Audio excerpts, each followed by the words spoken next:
कार्यक्रम में उपस्थित बिहार के राज्यपाल श्री राजेंद्र अर्लेकर जी, यहां के कर्मठ मुख्यमंत्री श्रीमान नीतीश कुमार जी, हमारे विदेश मंत्री श्री एस जयशंकर जी, विदेश राज्य मंत्री श्री पवित्र जी, विभिन्न देशों के एक्सेलेंसीज, एम्बेसडर्स, नालंदा यूनिवर्सिटी के वीसी प्रोफेसर, स्टूडेंट्स, उपस्थित साथियों, मुझे तीसरे कार्यकाल की शपथ ग्रहण करने के बाद पहले 10 दिनों में ही नालंदा आने का अवसर मिला है।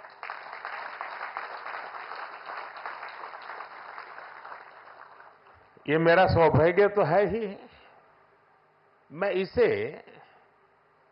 भारत की विकास यात्रा के एक शुभ संकेत के रूप में देखता हूं।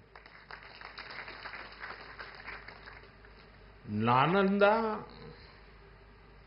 ये केवल नाम नहीं है। नालंदा एक पहचान है, एक सम्मान है। नालंदा एक मूल्य है, नालंदा एक मंत्र है, गौरव है, गाथा है।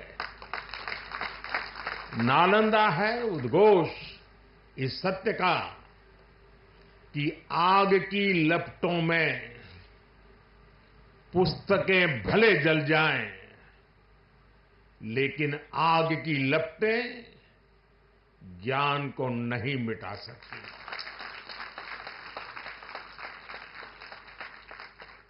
नालंदा के ध्वंस ने भारत को अंधकार से भर दिया था। अब इसकी पुनर्स्थापना भारत के स्वर्णिम युग की शुरुआत करने जा रहा है। साथियों, अपने प्राचीन अवशेषों के समीप नालंदा का नवजागरण, ये नया कैंपस विश्व को भारत के सामर्थ्य का परिचय देगा। नालंदा बताएगा, जो राष्ट्र मजबूत मानवीय मूल्यों पर खड़े होते हैं, वो राष्ट्र इतिहास को पुनर्जीवित करके बेहतर भविष्य की नींव रखना जानते हैं। और साथियों, नालंदा केवल भारत के ही अतीत का पुनर्जागरण नहीं है, इसमें विश्व के, एशिया के कितने ही देशों की विरासत जुड़ी हुई है। एक यूनिवर्सिटी कैंपस के इनॉग्रेशन में इतने देशों का उपस्थित होना, ये अपने आप में अभूतपूर्व है। नालंदा यूनिवर्सिटी के पुनर्निर्माण में हमारे साथी देशों की भागीदारी भी रही है। मैं इस अवसर पर भारत के सभी मित्र देशों का, आप सभी का अभिनंदन करता हूं। मैं बिहार के लोगों को भी बधाई देता हूं।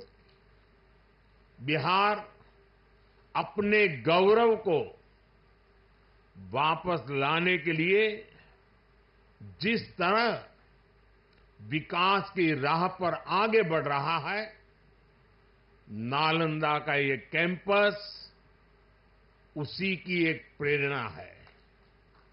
साथियों, हम सभी जानते हैं कि नालंदा कभी भारत की परंपरा और पहचान का जीवंत केंद्र हुआ करता था। नालंदा का अर्थ है न अलम ददाति इति नालंदा, अर्थात जहां शिक्षा का, ज्ञान के दान का अविरल प्रवाह हो। शिक्षा को लेकर, एजुकेशन को लेकर यही भारत की सोच रही है। शिक्षा सीमाओं से परे है, नफा नुकसान के नजरिए से भी परे है। शिक्षा ही हमें गढ़ती है, विचार देती है और उसे आकार देती है। प्राचीन नालंदा में बच्चों का एडमिशन, उनकी पहचान, उनकी नेशनलिटी को देखकर नहीं होता था। हर देश, हर वर्ग के युवा यहां आते थे। नालंदा विश्वविद्यालय के इस नए कैंपस में हमें उसी प्राचीन व्यवस्था को फिर से आधुनिक रूप में मजबूती देनी है। और मुझे ये देखकर खुशी है कि दुनिया के कई देशों से यहां स्टूडेंट्स आने लगे हैं। यहां नालंदा में 20 से ज्यादा देशों के स्टूडेंट्स पढ़ाई कर रहे हैं। ये वसुधैव कुटुंबकम की भावना का कितना सुंदर प्रतीक है। साथियों, मुझे विश्वास है आने वाले समय में नालंदा यूनिवर्सिटी फिर एक बार हमारे कल्चरल एक्सचेंज का प्रमुख सेंटर बनेगी। यहां भारत और साउथ ईस्ट एशियन देशों के आर्ट वर्क के डॉक्यूमेंटेशन का काफी काम हो रहा है।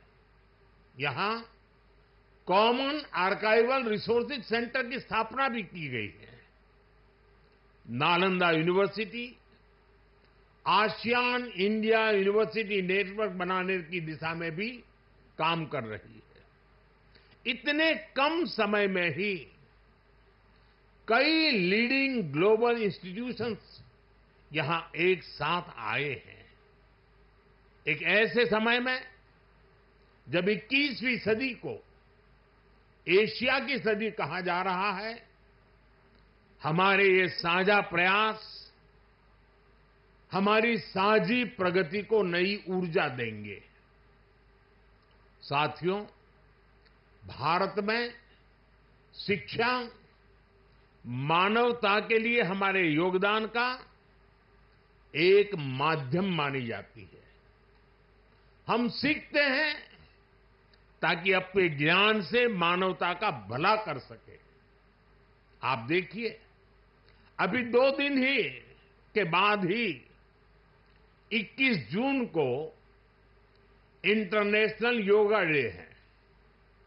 आज भारत में योग की सैकड़ों विधाएं मौजूद है। हमारे ऋषियों ने कितना गहन शोध इसके लिए किया होगा, लेकिन किसी ने योग पर एकाधिकार नहीं बनाया। आज पूरा विश्व योग को अपना रहा है। योग दिवस एक वैश्विक उत्सव बन गया है। हमने अपने आयुर्वेद को भी पूरे विश्व के साथ साझा किया है।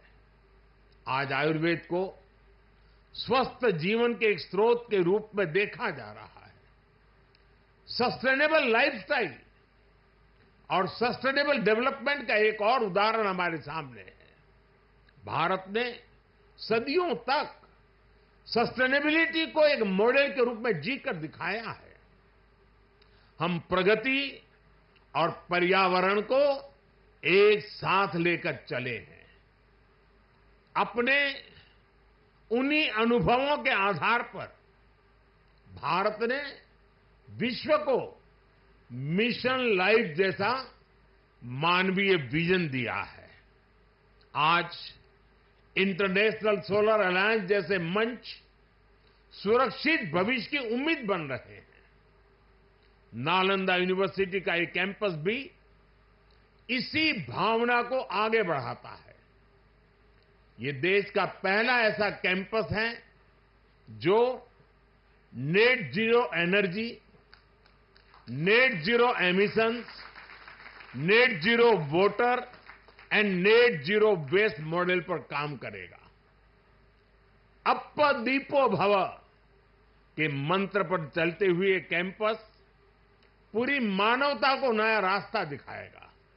साथियों, जब शिक्षा का विकास होता है तो अर्थव्यवस्था और संस्कृति की जड़ें भी मजबूत होती है। हम डेवलप कंट्रीज को देखें तो ये पाएंगे वो इकोनॉमिक और कल्चरल लीडर तब बने जब वो एजुकेशनल लीडर्स हुए। आज दुनिया भर के स्टूडेंट्स और ब्राइट माइंड्स उन देशों में जाकर वहां पढ़ना चाहते हैं। कभी ऐसी स्थिति हमारे यहां नालंदा और विक्रमशिला जैसे स्थानों में हुआ करती थी। इसलिए ये केवल संयोग नहीं है कि जब भारत शिक्षा में आगे था तब उसका आर्थिक सामर्थ्य भी नई ऊंचाई पर था। ये किसी भी राष्ट्र के विकास के लिए एक बेसिक रोड मैप है। इसलिए 2047 तक विकसित होने के लक्ष्य पर काम कर रहा भारत इसके लिए अपने एजुकेशन सेक्टर को उसका कायाकल्प कर रहा है। मेरा मिशन है कि भारत दुनिया के लिए शिक्षा और ज्ञान का केंद्र बने। मेरा मिशन है भारत की पहचान फिर से दुनिया के सबसे प्रोमिनेंट नॉलेज सेंटर के रूप में उभरे। और इसके लिए भारत आज बहुत कम उम्र से ही अपने स्टूडेंट्स को इनोवेशन की स्पिरिट से जोड़ रहा है। आज एक तरफ 1 करोड़ से ज्यादा बच्चों को अटल टिंकरिंग लैब में लेटेस्ट टेक्नोलॉजी के एक्सपोजर का लाभ मिल रहा है। वहीं दूसरी ओर चंद्रयान और गगनयान जैसे मिशन स्टूडेंट्स में साइंस के प्रति रुचि बढ़ा रहे हैं। इनोवेशन को बढ़ावा देने के लिए भारत ने 1 दशक पहले स्टार्टअप इंडिया मिशन की शुरुआत की थी। तब देश में कुछ 100 ही स्टार्टअप थे, लेकिन आज भारत में 1,30,000 से ज्यादा स्टार्टअप है। पहले की तुलना में आज भारत से रिकॉर्ड पेटेंट फाइल हो रहे हैं, रिसर्च पेपर पब्लिश हो रहे हैं। हमारा जोर अपने यंग इनोवेटर्स को रिसर्च और इनोवेशन के लिए ज्यादा से ज्यादा मौके देने का है। इसके लिए सरकार ने 1 लाख करोड़ रुपए का रिसर्च फंड बनाने की घोषणा भी की है। साथियों, हमारा प्रयास है भारत में दुनिया का सबसे कॉम्प्रिहेंसिव और कंप्लीट स्किलिंग सिस्टम हो। भारत में दुनिया का सबसे advance research oriented higher education system हो। इन सारे प्रयासों के नतीजे भी दिखाई दे रहे हैं। पिछले कुछ सालों में भारतीय यूनिवर्सिटीज ने ग्लोबल रैंकिंग में पहले से काफी बेहतर परफॉर्म करना शुरू किया है।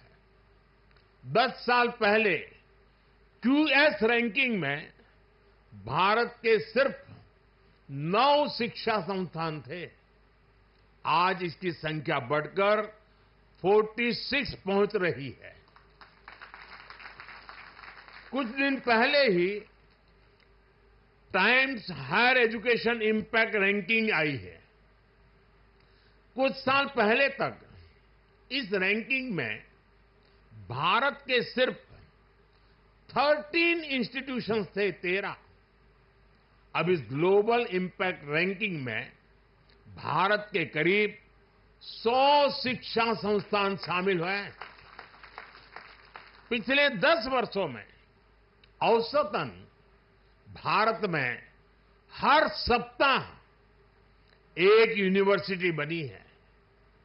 भारत में हर दिन एक नई आईटीआई की स्थापना हुई है। हर तीसरे दिन एक अटल टिंकरिंग लैब खोली गई है। भारत में हर दिन 2 नए कॉलेज बने हैं। आज देश में 23 आईआईटीज हैं। 10 साल पहले 13 आईआईएम्स थे। आज ये संख्या 21 है। 10 साल पहले की तुलना में आज करीब 3 गुना यानी कि 22 एम्स है। 10 साल में मेडिकल कॉलेजों की संख्या भी करीब करीब 2 गुनी हो गई है। आज भारत के एजुकेशन सेक्टर में बड़े रिफॉर्म्स हो रहे हैं। नेशनल एजुकेशन पॉलिसी ने भारत के युवाओं के सपनों को नया विस्तार दिया है। भारत की यूनिवर्सिटीज ने फॉरेन यूनिवर्सिटीज के साथ भी कोलैबोरेट करना शुरू कर दिया है। इसके अलावा डीकन और वुलंगडोंग जैसी इंटरनेशनल यूनिवर्सिटीज भी भारत में अपने कैंपस खोल रही है। इन सारे प्रयासों से भारतीय छात्रों को हायर एजुकेशन के लिए भारत में ही सर्वश्रेष्ठ शिक्षा संस्थान उपलब्ध हो रहे हैं। इससे हमारे मध्यम वर्ग की भी बचत भी हो रही है। साथियों, आज विदेशों में हमारे प्रीमियर इंस्टीट्यूट्स के कैंपस खुल रहे हैं। इसी साल अबू धाबी में आईआईटी दिल्ली का कैंपस खुला है। तंजानिया में भी आईआईटी मद्रास का कैंपस शुरू हो चुका है। और ग्लोबल होते भारतीय शिक्षा संस्थानों की तो ये शुरुआत है। अभी तो नालंदा यूनिवर्सिटी जैसे संस्थानों को भी दुनिया के कोने कोने में जाना है। साथियों, आज पूरी दुनिया की दृष्टि भारत पर है, भारत के युवाओं पर है। दुनिया बुद्ध के इस देश के साथ, मदर ऑफ डेमोक्रेसी के साथ कंधे से कंधा मिलाकर चलना चाहती है। आप देखिए, जब भारत कहता है one earth, one family and one future, तो विश्व उसके साथ खड़ा होता है। जब भारत कहता है वन सन, वन वर्ल्ड, वन ग्रिड, तो विश्व उसके भविष्य की दिशा मानता है। जब भारत कहता है वन अर्थ, वन हेल्थ, तो विश्व उसे सम्मान देता है, स्वीकार करता है। नालंदा की ये धरती विश्व बंधुत्व की इस भावना को नया आयाम दे सकती है। इसलिए नालंदा के विद्यार्थियों का दायित्व और ज्यादा बड़ा है। आप भारत और पूरे विश्व का भविष्य है। अमृतकाल के 25 साल भारत के युवाओं के लिए बहुत अहम है। ये 25 वर्ष नालंदा विश्वविद्यालय के हर छात्र के लिए भी उतने ही महत्वपूर्ण है। यहां से निकलकर आप जिस भी क्षेत्र में जाएं, आप पर अपनी यूनिवर्सिटी के मानवीय मूल्यों की मुहर दिखनी चाहिए। आपका जो लोगो है, उसका संदेश हमेशा याद रखिएगा। आप लोग इसे नालंदा वे कहते हैं ना। व्यक्ति का व्यक्ति के साथ सामंजस्य, व्यक्ति का प्रकृति के साथ सामंजस्य आपके लोगों का आधार है। आप अपने शिक्षकों से सीखिए, लेकिन इसके साथ ही एक दूसरे से सीखने की भी कोशिश करिए। Be curious, be courageous and above all be kind. अपनी नॉलेज को समाज में एक सकारात्मक बदलाव के लिए प्रयोग करिए। अपनी नॉलेज से बेहतर भविष्य का निर्माण करिए। नालंदा का गौरव, हमारे भारत का गौरव आपकी सफलता से तय होगा। मुझे विश्वास है आपके ज्ञान से पूरी मानवता को दिशा मिलेगी। मुझे विश्वास है हमारे युवा आने वाले समय में पूरे विश्व को नेतृत्व देंगे। मुझे विश्वास है नालंदा ग्लोबल कॉज का एक महत्वपूर्ण सेंटर बनेगा। इसी कामना के साथ आप सभी का मैं हृदय से बहुत बहुत धन्यवाद करता हूं और नीतीश जी ने सरकार की तरफ से पूरी मदद का जो आह्वान किया है उसका मैं स्वागत करता हूं। भारत सरकार भी इस विचार यात्रा को जितनी ऊर्जा दे सकता है उसमें कभी भी पीछे नहीं रहेगा। इसी एक भावना के साथ आप सबको बहुत बहुत शुभकामनाएं। धन्यवाद।